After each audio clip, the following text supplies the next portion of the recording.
What if I told you the material that's about to end lithium's 30-year grip on the battery industry is sitting in your kitchen cabinet right now? A Chinese company just built an EV battery with zero lithium in it, and it's already rolling toward production lines. Stick around because by the end of this video, we're going to show you exactly what that material is and why it might change everything. For the last 30 years, lithium has run the battery world with almost no competition. Every phone in your pocket, every laptop, and pretty much every electric vehicle on the road today runs on it. Companies dug it out of salt flats in Chile, brine pools in Australia, and hard rock mines in China, and turned it into the backbone of a trillion-dollar industry. Lithium batteries pack a lot of energy into small space, which is exactly why they became the default choice. But underneath that success, cracks had been forming for years, and by the early 2020s, they were impossible to ignore. Start with fire risk. Lithium-ion cells can go into what's called thermal runaway, a chain reaction where a damaged or overcharged cell heats up so fast it ignites, sometimes explosively. Nowhere has that danger been more visible than New York City. Since 2022, the FDNY has logged more than 800 fires linked to lithium batteries, many from e-bikes and scooters charging in apartments, and at least 30 deaths. City officials have said lithium battery fires now rank alongside electrical fires as a leading cause of fatal fires in New York, overtaking cooking and smoking, the causes that used to top that list for decades. Then there's the money problem. Lithium carbonate, the raw material battery makers actually buy, is one of the most volatile commodities on Earth. In late 2022, it peaked at more than $80,000 a ton.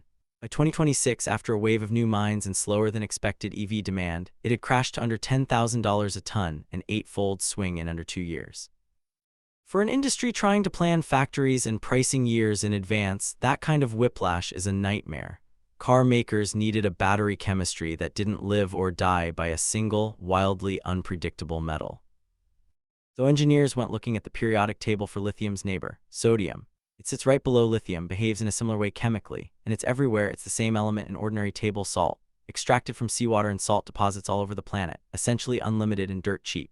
Sodium-ion batteries aren't a new idea. Researchers were testing them back in the 1970s and 80s, around the same time lithium-ion was being developed. But there was one problem nobody could solve. Sodium ions are bigger and heavier than lithium ions, and the standard graphite used inside lithium batteries just couldn't hold on to them properly.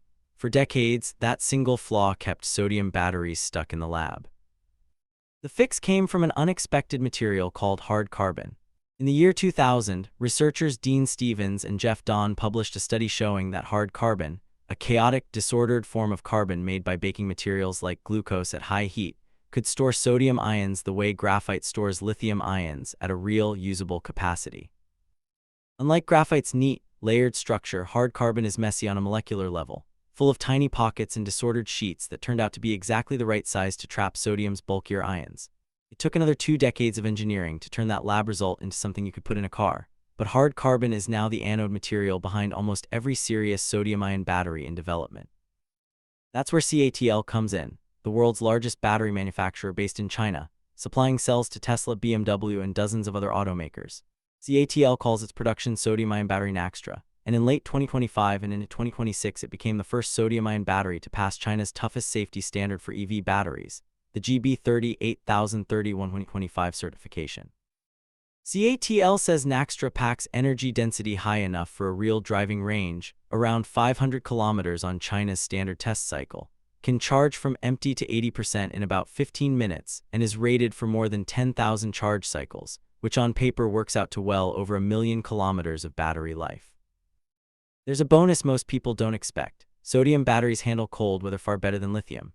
CATL says Naxtra keeps around 90% of its usable power even at minus 40 degrees Celsius, and can still deliver strong power output in extreme cold that would cripple a typical lithium iron phosphate pack. That matters a lot for anyone who's watched their EV's range collapse on a freezing winter morning. Now the number everyone wants to know, how much cheaper is it? This is where you have to be careful because the claims online range wildly. Some industry estimates put sodium-ion cell costs at up to a third lower than comparable lithium iron phosphate cells.